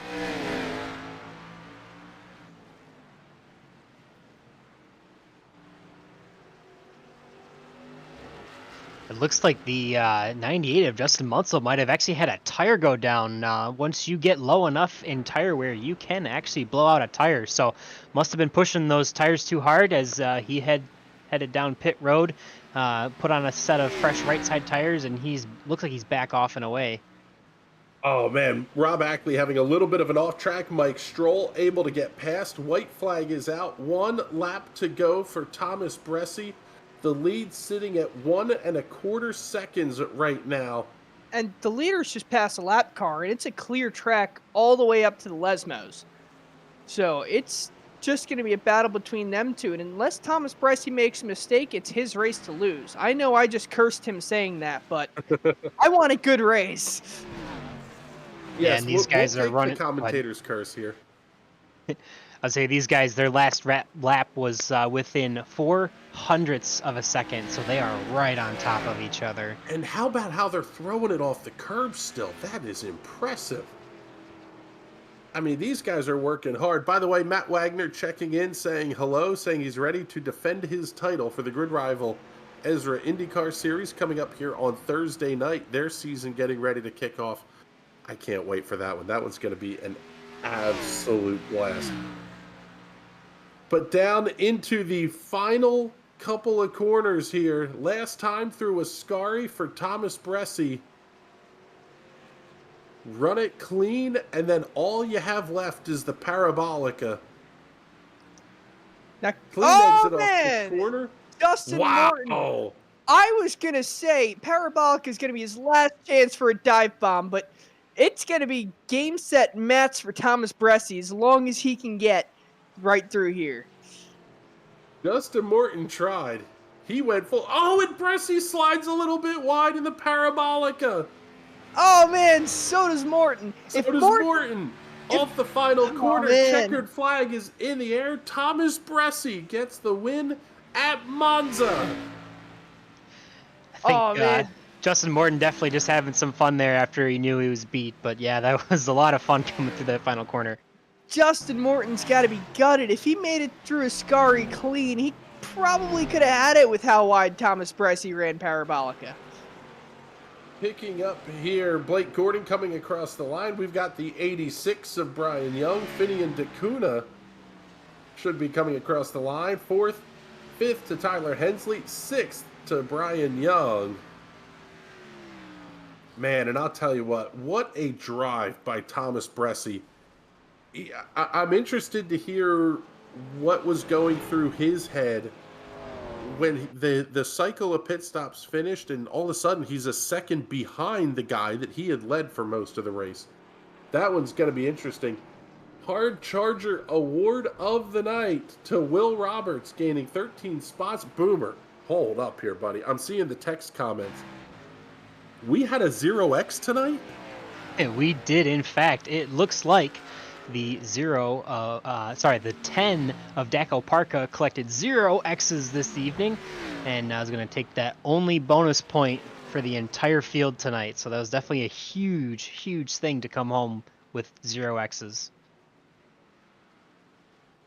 Well done, Mr. Oparka. That is not an easy thing to do. Matt Wagner, yes, you do hear Bizzle, by the way. Jacob Morales checking in with a Go Bressi and some checkered flags. Man, what a show these guys put on here tonight. Once again, the Fuel Premier Series absolutely delivers. That one was a lot of fun, and let's kind of cycle back a little bit through here tonight. We'll come to you first, Boomer. What would you say is driver of the day here? If we're in F1 territory, let's talk a little F1 style awards. Oh man, driver of the day. You know, honestly, the obvious one is probably going to go with the number 24 there, but you know what? I got to give a little credit to Justin Martin too. He was right there all day. Obviously played the pit cycle a little bit, had a chance to get in front of the 24 there, and couldn't unfortunately get the job done. Was a little bit slower on a couple outlaps as Thomas Bressi had a little bit more tires for a lap or two, but still impressive to see him finish within less. Well, it would have been less than 5 seconds had he not gotten loose, but really close there. So I'd have to give it to Justin Morton today on just from that performance as well. Patrick, what are you thinking here for driver of the day? I've got to give it to Thomas Bressi. He set down just an impeccable performance, did everything by the book, didn't make any major mistakes, other than the last lap in Parabolica, but it didn't hurt him. He was flawless, missed all the wrecks that were obviously coming for him.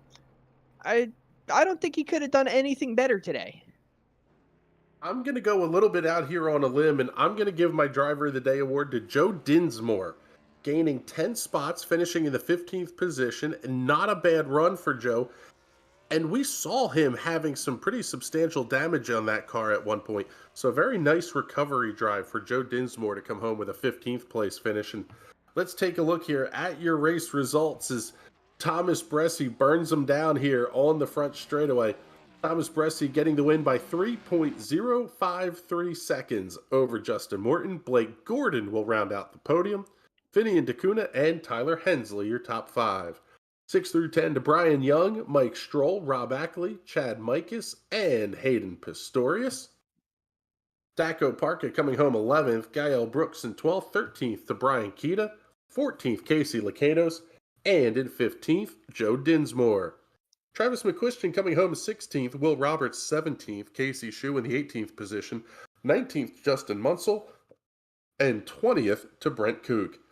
Kyle Cooper, Don Runkle, Cal Filarski, Brandon Bernhardt, and Brandon Wegern back through the 25th position.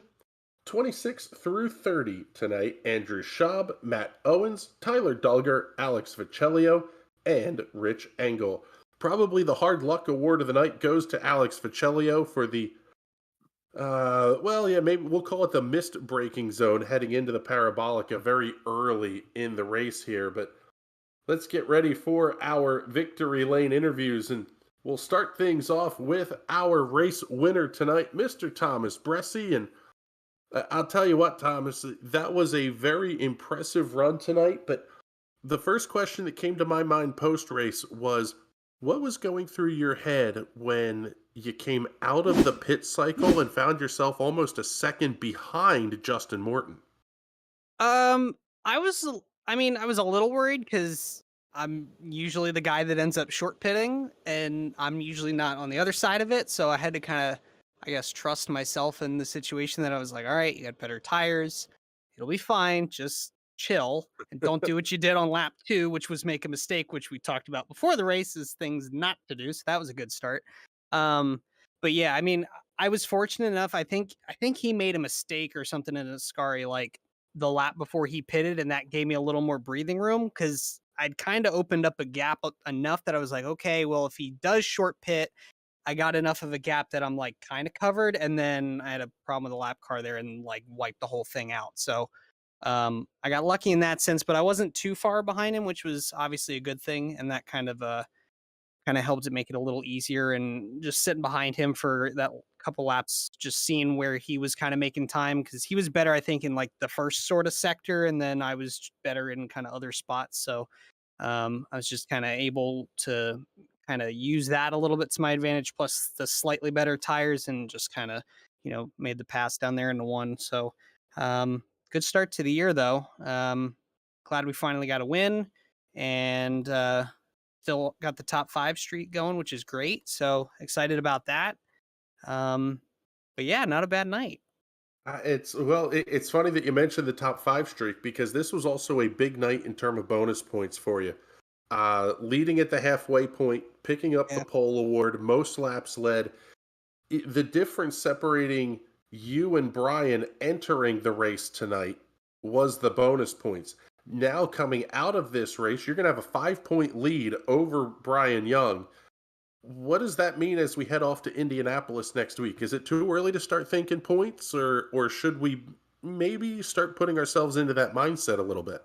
I'm always in that mindset. Especially for me, because I don't always win a ton. I've got almost 100 starts in this league and only what, 6, I guess this is 7 wins now or whatever in Premier. So I don't exactly, rack them up in the W column. So I kind of have to points race a little bit. But it's good to get a win this early in the year. I'm looking forward to Indy next week. The last time we were there, unfortunately, we had some server issues with iRacing, kind of like last week, and we didn't even get to run the race. So that sucked, but I'm looking forward to taking this 24 car back to Indy and hopefully running up front where it belongs. Well, it was a hell of a show you put on here tonight. Congratulations on getting the win at the Autodromo Nazionale Monza. I did that bad Italian accent again. Make sure we get all the sponsor plugs and thank yous in before we let you out of here. Yeah, just want to give a shout out to Redacted Milsim. Of course, this was kind of our race for tonight, so excited to kind of be able to get a win here tonight. Unfortunately, we didn't actually. Nobody got the giveaway correct. Nobody got all the questions right, but and only one person entered. So I'm feeling generous and I guess in a good mood. So the winner is going to be Todd Smith because you're the only one that entered. Congratulations. So we'll be reaching out to you with your iRacing account and your Thrustmaster discount code here very soon. And then we were doing a giveaway for a copy of Arma 3 as well tonight. So obviously I already have the game, so we'll see if Justin wants it and kind of defer to the next person. And yeah, if anyone's of course interested in learning more about Redacted Milsim, be sure to I believe the link is still in the description for the broadcast. There's a link in there to our Discord, and you can find out more. But yeah, good night in that regard, and just happy to get a win early in the year like we did. Yeah, it was a hell of a show for you here tonight. Congratulations, Thomas. We appreciate you checking in and hanging out with us here. And let's bring in the guy who was our runner-up tonight, Justin Morton. Justin, the similar vein question that we opened up with Thomas on, but we kind of have to flip the script a little bit. We go through the first cycle of pit stops. You stop one lap before Thomas. What's going through your head when you come out and go, hey, this guy who's been a little bit quicker than me all night is behind me now? Do you enter full defensive mode, or do you have to keep pushing there to try to keep him behind you? Yeah, it's kind of tricky. I I was hoping that plan would work better, but I took a slowdown on my in lap, so that kind of threw my plan out the window there. I still just committed to pitting, but I didn't want to go full defensive because I knew it was going to lose us time. But I guess it really didn't matter with the gap we had, thankfully. But there's not much defending to do at this track. You know, if somebody's right on you, they got the draft, and they can just go right by you. Well, this was one of those races that it was almost seemed like it was as much about keep yourself out of trouble as it was do anything big at the front of the field. How do you do that mentally as a driver, knowing, hey, I'm within a second, this is good enough. Keep hitting your marks without getting that urge to chase the guy that you can see right in front of you. Yeah, you really have to fight that urge to not try to just run him down and use your stuff up. But I talked to Thomas after, and his tires were worse than mine, so maybe I could have been pushing a little bit harder to try to get to him. Um, it's kind of hard to really strike that balance of wanting to close into the guy, but not use the stuff up. It's something I feel like I do pretty good, but maybe I did a little too much saving this week. Well, it was a good run for you, and quite frankly, a very good points night here. Seeing things are already updated, jumping 4 spots in the points to now run fifth. What are your thoughts as we head off to Indianapolis and then get ready for the off week here? I hope we don't get a rain delay again at Indianapolis. I know that happened last time. I was running good last time, and the same thing happened, only to the opposite side. I was one of the people who was able to stay in. I like Indianapolis. I feel like I normally run really good there, so looking forward to it. And the off week after that will be pretty nice. All right, bud. Well, congratulations on the runner-up finish here tonight. Let's make sure we get all the sponsor plugs and thank yous in before we let you go. Yeah, I'd like to first thank Thomas. That was a really good race. It's always a joy to battle him on these road courses. We've been going back and forth since I joined, so that's always good. Um, thank my team, Total Downforce Racing, Black Box, one of our sponsors. Um, Hayden for being a really good teammate, sticking everything out. I know he's not a big fan of these road courses, but he puts in solid results whenever he does run them. So I'm glad to have him as my teammate. All right, bud. Thank you very much. We appreciate you checking in with us here. And well, let's bring in the guy who was third place and a little bit here, there, and everywhere in between. And quite frankly, someone who we thoroughly enjoyed watching beat the crap out of the curbs here. Mr. Blake Gordon, tell us about the night from your perspective here. You had not a bad show there in that number 13 machine. Yeah, it was quiet and mostly calm. I'm a little embarrassed you guys saw me ride the curbs all night, but I was having fun, I guess. There's a little bit of a mix-up in the first chicane on lap one, kind of let Thomas and Justin get separated. I guess in practice, I thought maybe I could have a chance to hang with those guys, but they're definitely like our road ringers here in this series. So didn't really work out that way, but you know what? I'll take, living on the island and bringing it home third any day. It's always good to be talking to you guys after a race. So everything went well. So I'll take it. Solid points night. And hopefully next week goes just as well. Yeah, the Endeavor Racing number 13 machine was pretty hot out there tonight. And what's it like when you see the relative, and I don't know what you're running in terms of crew chief or JRT or whatever, any of that stuff, but did you know how far ahead those two guys were? And you really kind of were running for, I don't want to say best in class, but you were running for best in class tonight. How does that play out from in the sim cockpit where you have to push without pushing too hard? Yeah, I'm pretty real in terms of like what I'm capable of. So when I saw the gap go to like 8 seconds and then 9, then 10, I'm like, you know what? It's fine. I'm in third. Let's just worry about keeping this position. Those two guys, if they wreck each other, great. Maybe I'll, back into a win.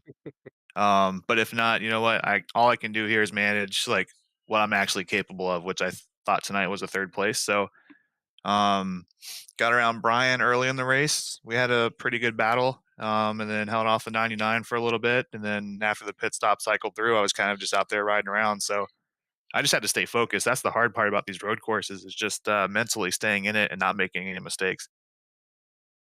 Well, I'll tell you what, it was a very nice run for you tonight. And if that's the worst that somebody says about your run, then you had a pretty darn good night. Yep, So, I'll take it. congratulations on picking up a top three finish here in the redacted Mill Sim 175 at Monza. Let's make sure we let you get all your sponsor plugs and thank yous in before we let you out of here. All right. Well, thanks to you guys again for doing the broadcast. Thanks to Thomas and his guys for sponsoring tonight's race. I don't really have any other official sponsors, so um, I don't know. I guess I'll just say hi to my parents, and then I don't know. Hopefully, I'm talking to you guys next week. Hey, that sounds wonderful. Thank you very much, Blake. Nice shout out to mom and dad there. We appreciate that one. And let's bring in our rookie of the race. He does it again, Mr. Brian Young. How about it here, brother? Not a bad night tonight. Not, not setting the world on fire or anything, but I would imagine this is kind of what you were hoping for. Keep the points battle close at the front of the field. Yeah, absolutely. Pretty much. I was just trying to keep the car on the track, keep it as consistent as possible. There was a couple of incidents there where didn't quite do that, but overall, I can't really be angry about this one. What are your thoughts here? Did you think you would be within 5 of Thomas Bressi for overall points lead here as we head into the fourth race of the season? Absolutely not. I didn't think I would be anywhere near the top. I would have been happy with staying in like the top 10-ish, but I'll take what's coming to me and just keep trying to build on those results. How does that change your mindset as we head into Indianapolis and then the off week? You know what? Indianapolis, I do like driving there, so I'm probably going to try for a really good finish, somewhat similar to today and last week as well. But yeah, just the same as usual. Just try and keep it as consistent and clean as possible. I tell you what, man, congratulations. It has been a hell of a season to this point. 18 bonus points, 3 top 10s. But it's funny to look at the front of the field. Blake Gordon, 1 win, 2 top 5s, 2 top 10s. He's behind you in points. Rob Ackley, 1 top 5, 2 top 10s, and behind you in points. It's really making the math work, which is pretty cool to watch a driver kind of game the system a little bit here. So, congratulations on that, and let's make sure we let you thank all the sponsors all over the side of that 86 machine. Absolutely. Firelight Esports, RC Cola, Best Buy, Valvoline, Kmart. Absolutely can't do this without everybody helping me out. All right, bud. Thank you very much. The fact that he mentions Kmart is absolutely epic. There's Let's still a bring Kmart out in the Hamptons. let's bring in our hard charger of the race here. Because you got a lap time in qualifying, it made you eligible for the hard charger of the race. Congratulations, Tyler Hensley, up 6, finishing inside the top 5. Tell us about your night from the driver's cockpit there. It was a lot of fun. I want to say that first and foremost. It was a lot of fun. The racing tonight, from what I could see, was a lot of fun. It was really clean, respectful. Um, Outside of that around me, I don't know. But tonight was a lot of fun. As far as picking off positions, you guys, I think, just had Brian in here. I was trying everything I could to catch him and Rob, and I really wanted that top 5. I've not had a season start off this poorly in a while, and I need to right the ship, and a top 5 is the way to do it, and gaining a lot of spots while we're at it. So Yeah, that's good for the bonus point total. What do you think as we head off to Indianapolis? Is that a place? It seems like that's a place either guys really like in stock cars or they really don't like in stock cars. Where do you stand on that? I like it. As far as the track, it has a love-hate relationship with me, I feel like. As Indianapolis does with people, it either loves you or it hates you. And it changes. It changes every time you go there. So I don't know. We'll see. I love the place. I feel like I have a pretty good grasp on what I'm doing there, what I'm looking for. My teammate, I'm sure you guys will see, Thomas Bressi, our winner tonight. He is he's on another level in most cases when it comes to Indy. So we'll see what he's got next week. Hopefully, I'm right there with him. And one of these weeks, I'd like to be up here with you guys for a winter interview and not just, hard charger. Well, hey, we're looking forward to that when that day comes. Big move, up 7 in the points after your finish tonight. So congratulations on that one. And let's make sure we let you thank all the sponsors all over the side of that number 5 machine. First off, thank you to you guys. A lot of the stuff behind the scenes that you guys do is really, really great, and I want to make sure that you guys get some recognition on that. It's really awesome to see the attention to detail that you guys put forth. As far as as far as my guys, my team, Thomas, Casey. Casey didn't really have the night he was looking for. Obviously, Thomas with the win.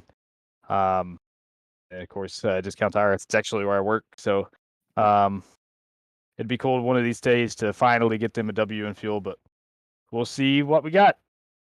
All right, buddy. Tyler, thank you very much. I'm looking forward to that. Putting together the post-race graphics and tagging Discount Tire and say, hey, you boys got to win tonight. An employee got to win tonight. That's even cooler. Looking ahead here and to recap and in summation here, we'll come to you first, Boomer. Man, this was fun. Thomas Bressi was kind of on another level. All in all, though, this was a fun race at a road course that may not be the best for stock cars.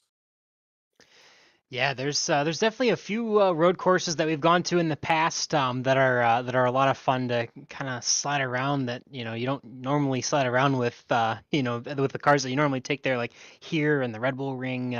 But yeah, I mean, always fun to go to the road courses. It's um, definitely a mistake-free night is going to get you a lot better, than maybe you normally finish. So just being clean and obviously, Thomas Bressi, Justin Morton stealing the show.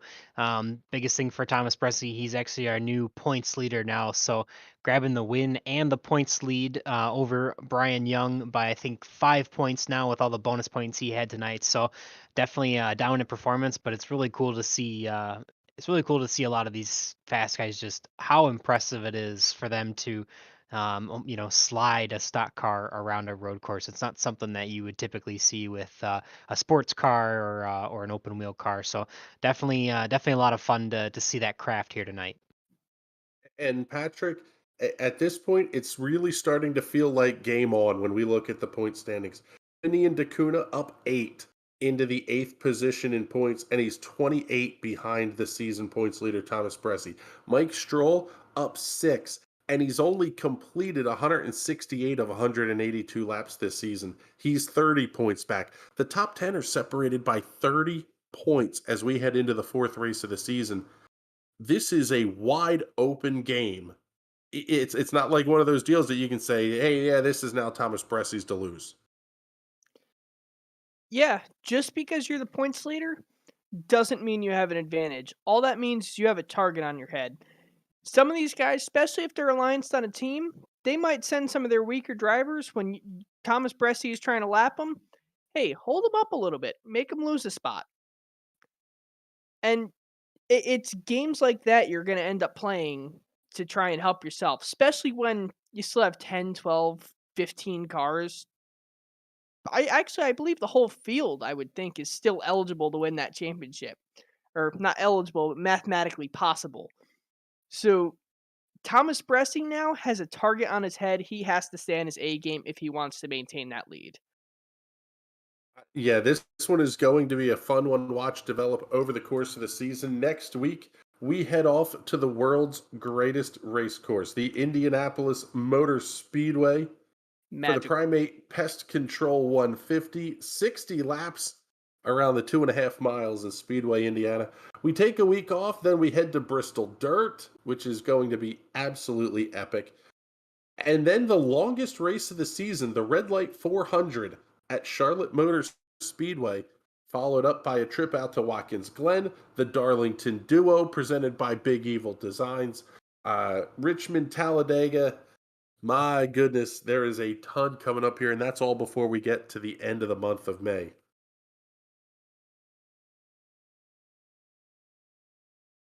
But with that, it is time to wrap things up here from the Autodromo Nazionale Monza.